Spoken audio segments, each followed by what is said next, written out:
Assalamu alaikum warahmatullahi wabarakatuh. उम्मीद है हम कि सरियसन खैर आफियत सान. This is Ghazi from Kashmir. After a long time I am in front of you people. ये दुनिया की ज़रूरतें और ख्वाहिशों ने इस जगह पे लाया आजकल के बहुत कम टाइम मिल रहा है आपके सामने आने के लिए. एंड अल्हम्दुलिल्लाह today I am in front of you because of him. ये असल में तारुफ के मोहताज नहीं है. Maximum of people in our valley, most of them know him. Who is he? Because of social media. तो इसने एक जर्नी स्टार्ट की है और उस जर्नी के रिलेटेड इसने क्या चीज़ें अभी तक एक्सपीरियंस की है, what was the purpose behind that, इन्होंने जो ये जर्नी स्टार्ट की थी किस वजह से की थी और इसके पीछे क्या मोटिव था, क्या रीज़न था.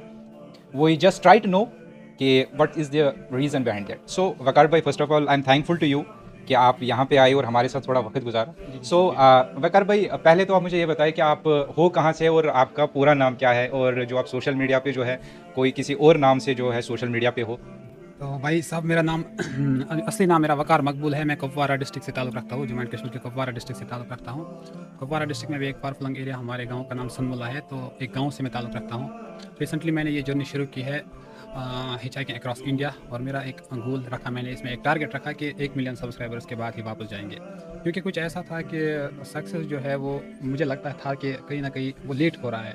तो इसलिए मैंने ये जर्नी शुरू की कि हालांकि एग्ज़ाम्स के लिए मैं प्रिपेयर कर रहा था, बट ड्यू टू एग्ज़ाम जो हमारे कश्मीर में है लेट हो रहे हैं, या और कोई चीज़ होता है और कोई मसला होता है, तो इसलिए मैंने सोचा मेरी एक प्लेटफॉर्म ऑलरेडी बन चुकी थी यूट्यूब पे, तो मैंने सोचा इसी को कंटिन्यू किया जाए.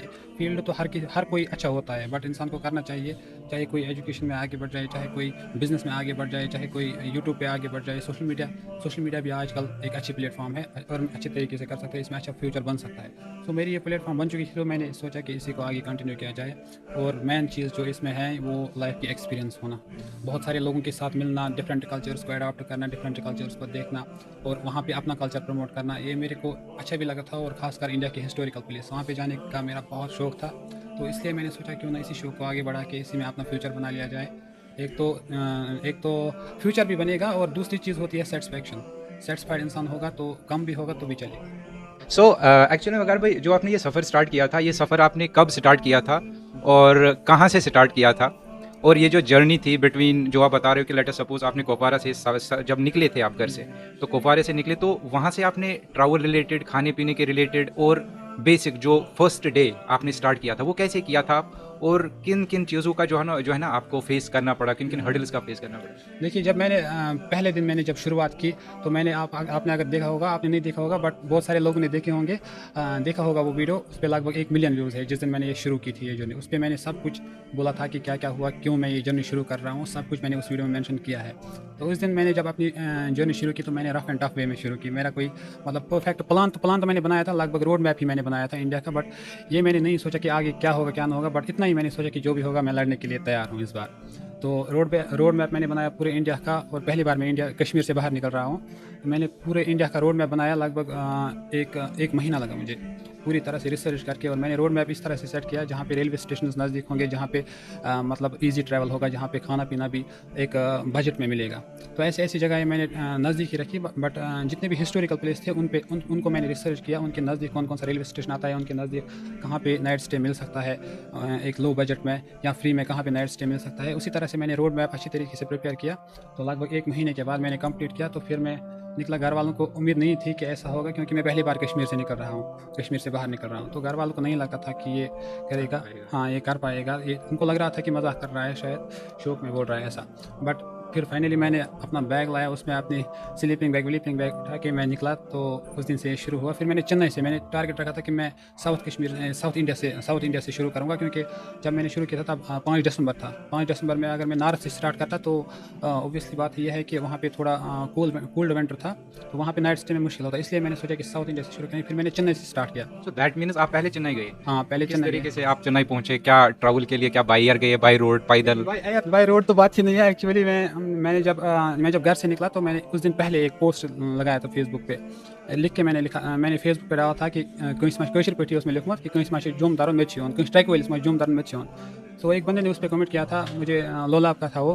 तो उसने कमेंट किया कि बोला मुझे जाना है. फिर उसने मेरे को अपने साथ लाया और कोई भी पैसा नहीं लिया. बोला आप मेरे साथ फ्री आ जाओ, मेरे को जाना ही है. तो जम्मू तक में आया. उसके साथ जम्मू से मैंने ट्रेन पकड़ी, जनरल ट्रेन, बराबर चेन्नई तक.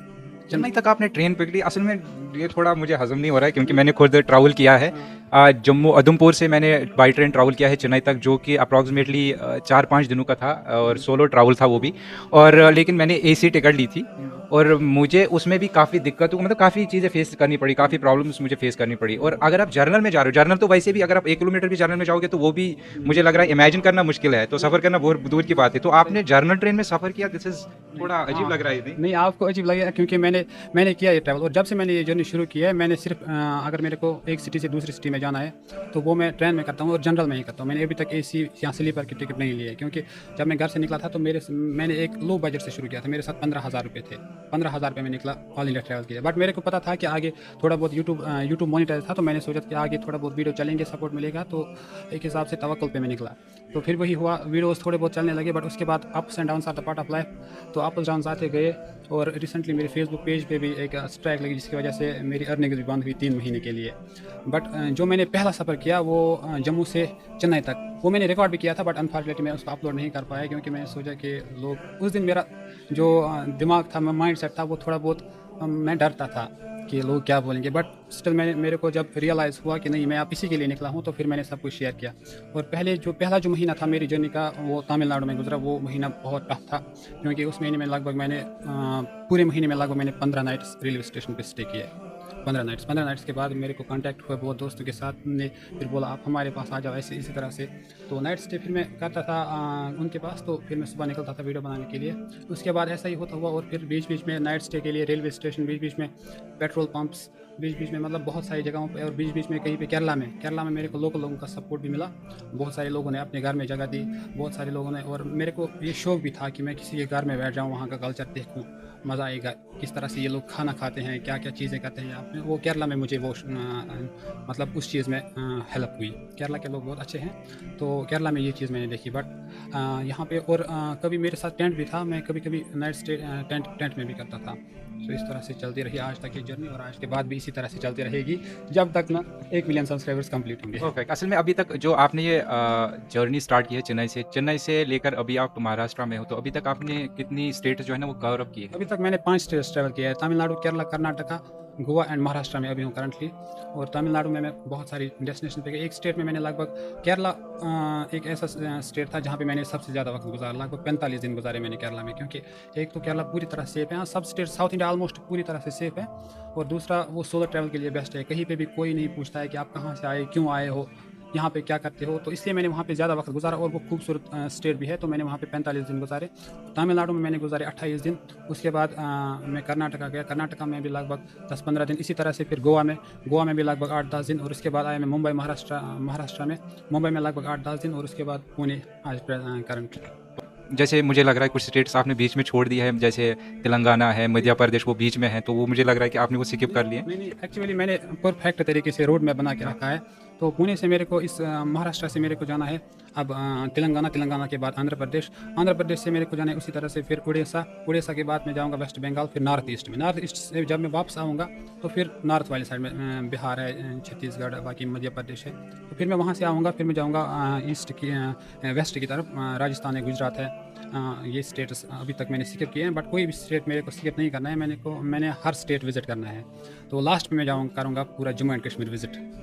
परफेक्ट। सो एक चीज़ यहाँ पे क्लियर होती है कि उतना बड़ा इशू नहीं है, हमारे पेरेंट्स के लिए भी ये मैसेज है और हमारे भाइयों के लिए भी है, जो भी बाहर किसी भी जगह पे ट्रैवल, चाहे आप गए हो या ना गए हो, आज हमारे पास अवेलेबिलिटीज़ है, इन्फॉर्मेशन है, where we can get more information, जो एरिया है किस तरीके का है, किस तरीके से हमें करना है। एक्चुअल में अभी तक जो सबसे बड़ा इंपॉर्टेंट चीज़ जहाँ तक मैंने देखा है कि ट्रैवलिंग में पैसे अच्छा खासा जो है ना इन्वेस्ट होते हैं, ट्रैवलिंग में पैसे लगते हैं। तो आपका क्या ओपिनियन है? क्योंकि जहाँ तक मैं अभी बैक ऑफ द कैमरा बात कर रहा था रिलेटेड अबाउट योर फाइनेंशियल, तो आपका एक डिफरेंट सिनेरियो है और आपकी एक डिफरेंट आइडियोलॉजी है, और आप ये सब कैसे मैनेज कर रहे हो? कहाँ से आते हैं एक्सपेंसेस जो ट्रैवलिंग में लगते हैं, खाने पीने में लगते हैं, किसी जगह पे रहने के लिए लगते हैं, तो ये सब आप कैसे मैनेज कर रहे हो? देखिए, ट्रैवलिंग में सबसे ज़्यादा खर्च अगर होता है तो वो होता है नाइट स्टे में, रूम लेने में। क्योंकि रूम यहाँ पे मिलेगा आपको, अगर बिल्कुल लो कॉस्ट में अगर मिलेगा तो तब भी मिलेगा आपको 1200 से 1300 रुपये में। अगर थोड़ा बहुत अच्छा रूम लेंगे इंसान तो 3000-4000 रुपये में रूम मिलता है, तो उसमें ज़्यादा खर्च होता है।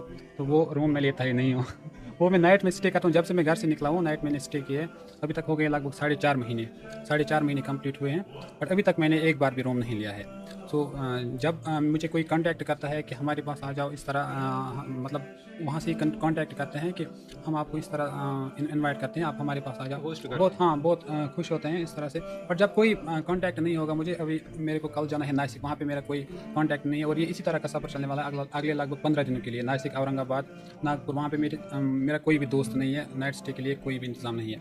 तो वहाँ पे मैं क्या करता हूँ, मैंने रोड मैप में रखे नियरेस्ट रेलवे स्टेशन या होते हैं इस तरह से जो लोग वहाँ पे होते हैं ना, कोच सर्फिंग जिस तरह से होती है, तो इसी तरह से मैं फिर देखता हूँ, नाइट में अरेंज कर लेता हूँ। बट बाकी खाने पीने का जो है वो यूट्यूब से मेरे को उतना अर्न होता है, 10-12-15 हज़ार तक हो जाता था। फेसबुक से भी होता था, फिर अच्छे से चलता था, बट फेसबुक रिसेंटली बंद हुआ, तो अब थोड़ा बहुत मैनेज करना पड़ता है क्योंकि इसके अलावा कोई ऑप्शन भी नहीं है, क्विट भी नहीं कर सकते ना। सो ऑप्शन यही है, कुछ यहाँ तो करना है तो करना ही है। जस्ट इमेजिन 15,000 आपके जेब में है और आप यहाँ से ट्रैवल कर रहे हैं साउथ तक, साउथ एंड पॉइंट पर जाना, और वहाँ से आप ट्रैवल स्टार्ट कर रहे हो मुझे पूरा इंडिया देखना। मैं कश्मीर से चेन्नई तक पहुँचा 750 रुपये में। और जब मैं 2018 की बात करूँगा, जब मैं उधमपुर टू तमिलनाडु मैंने सफ़र किया था, उसमें शायद 5,500 की मुझे शायद अप्रॉक्सीमेटली, यही है जहाँ तक मुझे याद है, 5,000 प्लस ही था, थर्ड AC की टिकट मिली थी।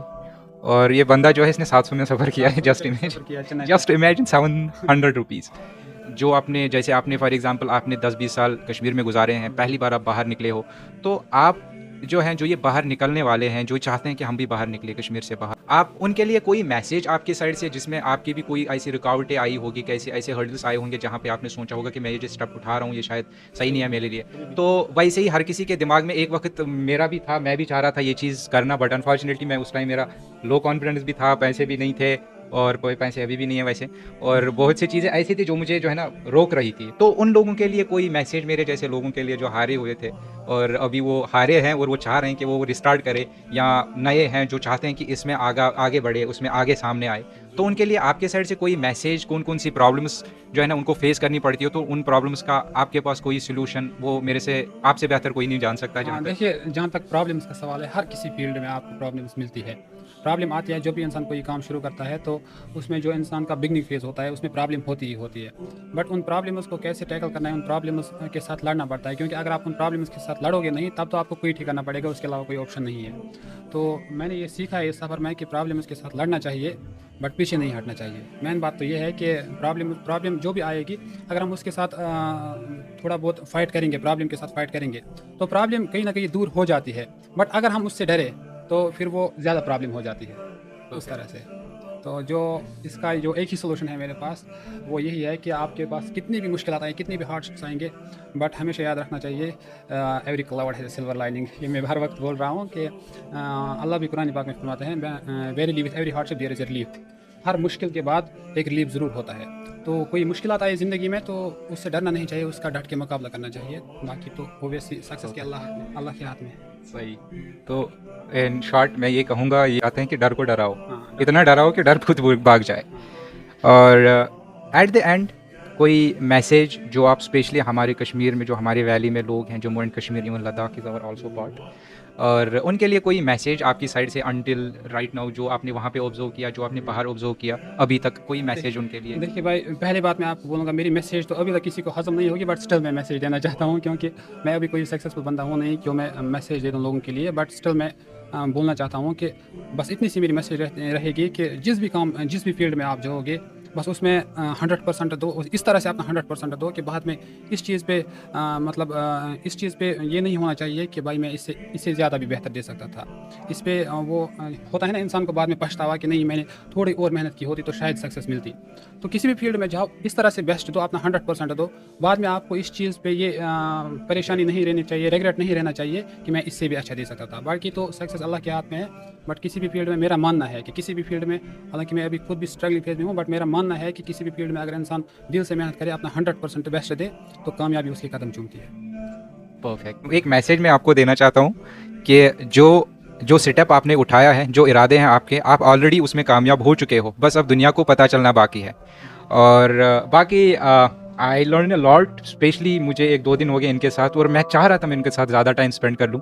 और I am thankful to him, ये आए यहाँ पे, इन्होंने यहाँ पे थोड़ा टाइम स्पेंड किया हमारे लिए। I learn a lot, and specially यहाँ पे जितने भी लोग थे, कहीं ना कोई डिस्कशन हर बार होता है और वहाँ पे कोई ना कोई चीज़ जो है ना सीखने को मिल रही है। And at that thank you so much. और मैं इनको टैग भी कर लूँगा इस वीडियो में, आप इनको वहाँ पे फॉलो कर सकते हो, इनके रीच आउट कर सकते हो। एंड स्पेशली अगर कोई कश्मीर से स्पॉन्सरशिप या फॉर एग्जांपल कुछ भी प्रमोशनल जो है ना, आपको प्रमोशन चाहिए अपने बिजनेस के related, and you can contact him, क्योंकि अभी थोड़ा नीड है इस चीज़ की भी। सफ़र लंबा है और बहुत सी चीज़ों का भी ख्याल रखना पड़ता है। बाकी अल्लाह हाफिज़, दुआओं में याद रखना, और मिलेंगे इंशाल्लाह फिर किसी मोड़ पे कभी। तब तक के लिए अल्लाह हाफिज़, अस्सलाम वालेकुम।